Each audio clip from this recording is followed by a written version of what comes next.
Hello good day guys, GTG classes में आपका स्वागत है।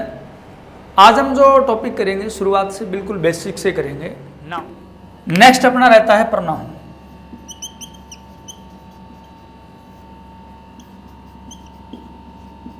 सर्वनाम। इसके कितने काइंड होते हैं और कैसे इनका यूज किया जाता है। ये जो प्रोनाउन, सबसे पहले हम देख लेते हैं ये कितने प्रकार के हैं।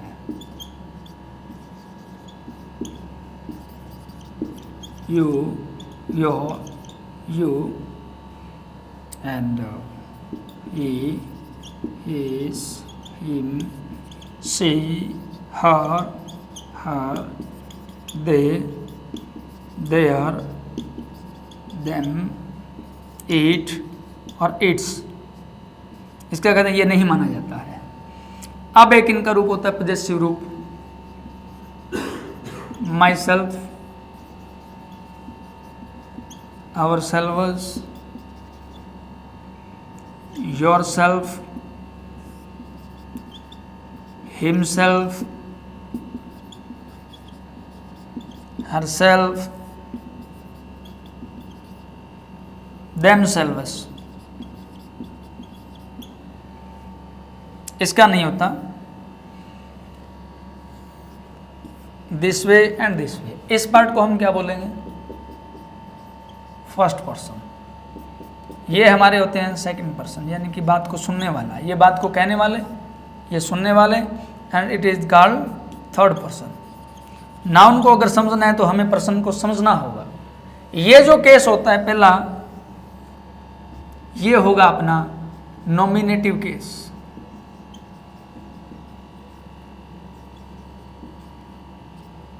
या सब्जेक्टिव केस। हिंदी में देखें तो ये क्या हो गए? कर्तावाचक। ये हमेशा सब्जेक्ट के रूप में पहले प्रयुक्त होते हैं, बाद में प्रयुक्त नहीं होंगे। सेकंड पार्ट की बात करें तो ये हमारे रहते हैं पजेसिव, अधिकार बोधक। इनका प्रयोग हमेशा पजेसिव के रूप में होगा। ये भी पजेसिव होते हैं और ये वाले भी पजेसिव होते हैं। ये भी अधिकार के बारे में बताते हैं। जैसे इनको भी मानते हैं और ये भी। माई का क्या हो गया? Mine, ours, as, yours. ये भी सारे किसमें आएंगे? Hers, his, theirs. ये सभी किस में आएंगे? ये भी आएंगे पजेसिव के अंदर। ये अधिकार बताएंगे कि ये वस्तु किसकी है। इनको हम क्या बोलेंगे? पजेसिव। देन आता है अपने लास्ट पार्ट। इसको हम बोलते हैं ऑब्जेक्टिव फॉर्म। इनका जो यूज है वो हम करते हैं लास्ट में करेंगे या वर्ब के बाद में करेंगे। जैसे कि He gave me a pencil। gave के बाद में हमने यूज किया है। शुरुआत में यहाँ नहीं लगाते, हिम नहीं लगा सकते, हिज नहीं लगा सकते, हर्ष नहीं लगा सकते, हिमसेल्फ नहीं लगा सकते। इसका जो प्रयोग है वो बाद में होगा ऑब्जेक्टिव केस का।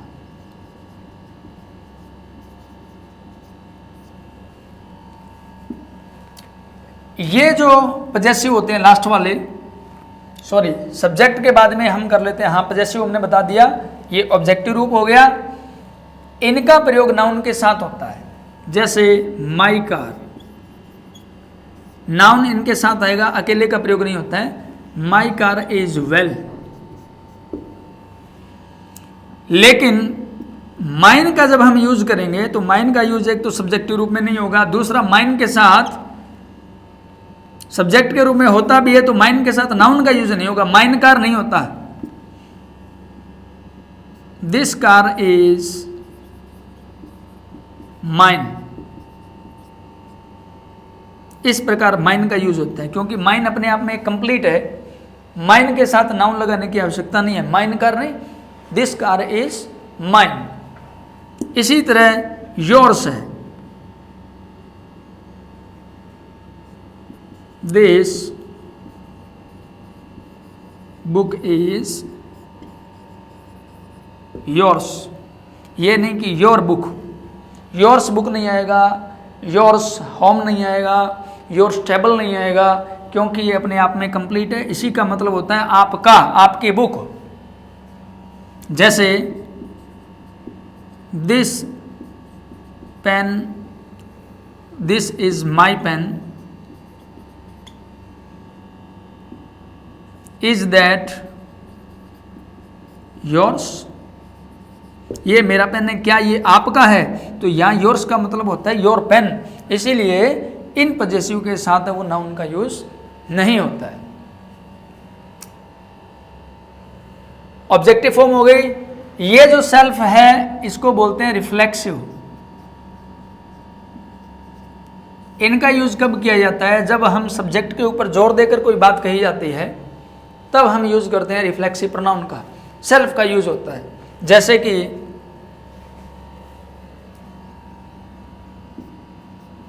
ही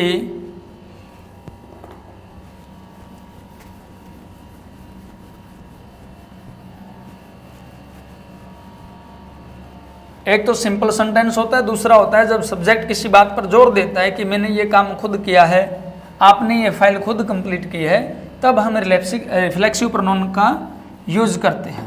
जैसे कि he has done his work himself, उसने खुद ये काम किया है। इसमें हमने ध्यान ये रखना होता है कि रिफ्लेक्सिव जो होगा वो सब्जेक्ट के अकॉर्डिंग होगा। यहाँ ये नहीं लिख सकते हम कि यहाँ ही है और यहाँ हर सेल्फ है, तो वो रॉन्ग हो जाता है। और कंपटीशन में यही दिया होता है सेंटेंस के अंदर कि यहाँ सब्जेक्ट कुछ और है और यहाँ रिफ्लेक्सिव कुछ और है। यहाँ अगर हमने दे लगाया है तो हमारा रिफ्लेक्सिव क्या होना चाहिए? देमसेल्व्स। यहाँ अगर हमने सी लगाया है तो हमारा रिफ्लेक्सिव क्या होना चाहिए? Her self. इस प्रकार हम सब्जेक्ट के अकॉर्डिंग वो रिफ्लेक्सिव का यूज करते हैं। और अकेले रिफ्लेक्सिव का कभी यूज नहीं होता। रिफ्लेक्सिव का जो यूज है कभी सब्जेक्ट के नाम पर नहीं होता है। जैसे कि ऐसे हम नहीं लिखेंगे कि himself done his work. Reflexive का जो यूज है वो हम सब्जेक्ट के रूप में कभी नहीं करते। Your self completed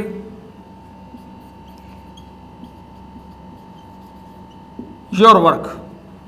your self का यूज एज ए सब्जेक्ट के रूप में नहीं होता।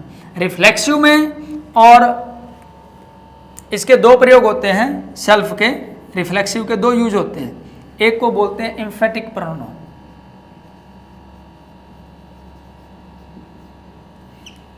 ये सेम ही रहेगा। हिमसेल्फ का यूज ही रिफ्लेक्सिव में होता है। जैसे हमने वर्ड लिया हिमसेल्फ और इसमें भी वर्ड यही होगा हिमसेल्फ। तो what is the difference between both of the himself? दोनों के अंदर अंतर क्या है वो हमने समझना है, कैसे यूज करते हैं। हमने जब ये फाइंड करना होता है कि ये रिफ्लेक्सिव यूज है या एम्फेटिक यूज है। सबसे पहले देखिए रिफ्लेक्सिव हमने समझा, he has done his work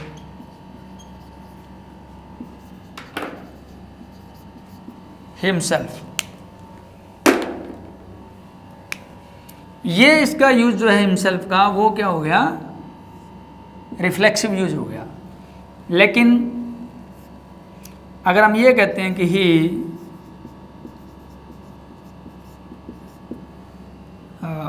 himself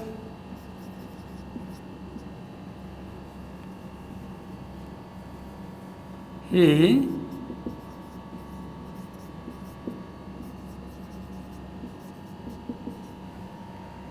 himself done his work। तो जब हम हिमसेल्फ का यूज सब्जेक्ट के बिल्कुल पास करते हैं, बिल्कुल साथ में करते हैं, तब वो क्या माना जाता है? एम्फेटिक माना जाता है। एम्फेटिक का मतलब क्या होता है? दबाव देना।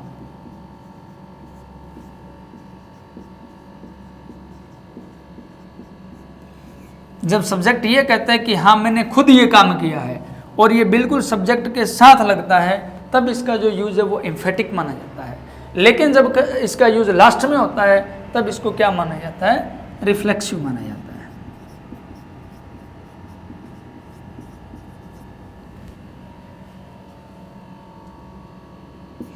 ये हो गया अपना एम्फेटिक यूज। तो ये था रिफ्लेक्सिव और एम्फेटिक के बारे में। अब आ जाते हैं अपने डिस्ट्रीब्यूटिव। डिस्ट्रीब्यूटिव जो प्रोनाउन है वो क्या होते हैं? डिस्ट्रीब्यूटिव प्रोनाउन की बात करें जिसके अंदर किसी चीज़ को डिस्ट्रीब्यूट किया जाए, बांटा जाए, तो वहाँ डिस्ट्रीब्यूटिव का प्रयोग किया जाता है। जैसे व्यष्टिवाचक बोलते हैं इसको।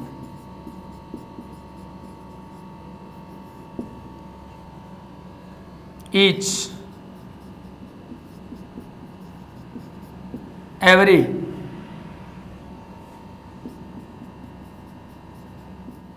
each boy in the class was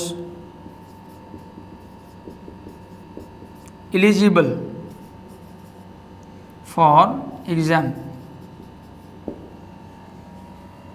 ये क्या हो गया? व्यष्टिवाचक, प्रत्येक के लिए, प्रत्येकवाचक भी कह सकते हैं इसको।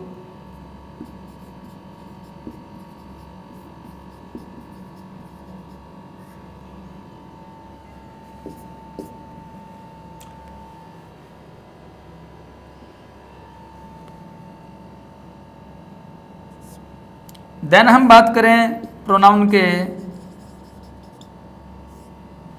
यूज की। जैसे अगर किसी सेंटेंस में 3 प्रोनाउन इकट्ठे हों,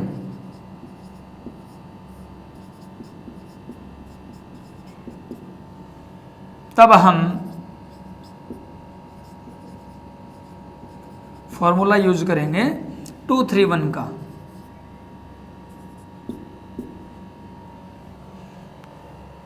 2-3-1, 2 का मतलब हमने पढ़ा था first person, second person,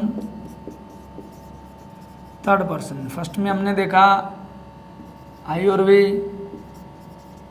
second में यू और थर्ड में दे, ही, सी, इट। तो जब ये इकट्ठे प्रयोग हो, जैसे एक सेंटेंस के अंदर वी भी आ रहा है, यू भी आ रहा है, दे भी आ रहा है, तब हमें ये फॉर्मूला लागू करना होगा। सबसे पहले हम सेकंड पर्सन का यूज करेंगे, उसके बाद में थर्ड पर्सन का और देन फर्स्ट पर्सन का। जैसे यू, ही एंड आई।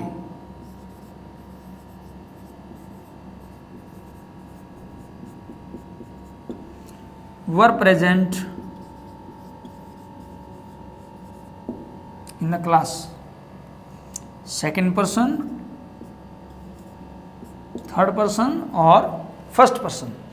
अगर 2 का यूज आता है, मान लो 2 पर्सन हो, सेकेंड पर्सन और थर्ड पर्सन, तब कौन सा फॉर्मूला? सीक्वेंस यही रहेगा, पहले दूसरा उसके बाद में तीसरा आएगा। ये नहीं कि सेकंड के बाद में फर्स्ट का यूज कर देंगे। और अगर ये दोनों आते हैं तो हम पहले थर्ड लगाएंगे फिर फर्स्ट लगाएंगे। सीक्वेंस इनकी यही रहती है। और अब इसी में देखिए दूसरा प्रोनाउन जो है, तीनों प्रोनाउन अगर इकट्ठे हो, हम पढ़ रहे थे कि फॉर्मूला जैसे 2-3-1 का फॉर्मूला लगेगा, यानी कि जब तीनों प्रोनाउन इकट्ठे हों तो उसमें हम पहले सेकंड प्रोनाउन का यूज़ करते हैं, उसके बाद में थर्ड का करते हैं और फिर फर्स्ट का करते हैं। इनकी सीक्वेंस है वो हमारी सही होनी चाहिए। जैसे you, he, and I were present there. तो इसमें हमने पहले सेकंड पर्सन, थर्ड पर्सन और फर्स्ट पर्सन। अगर इसमें ये आते हैं दोनों, तो हमारी सीक्वेंस यही रहेगी, पहले टू और फिर थर्ड पर्सन। ये दोनों आते हैं तो भी पहले हम थर्ड लगाएंगे और फिर हम फर्स्ट लगाएंगे। इस प्रकार इनकी सीक्वेंस रहेगी गुड सेंस के अंदर। बाकी जो टॉपिक हमारा है वो हम नेक्स्ट क्लास में करेंगे। तो जीटीजी क्लासेस में बने रहने के लिए आपका बहुत बहुत धन्यवाद।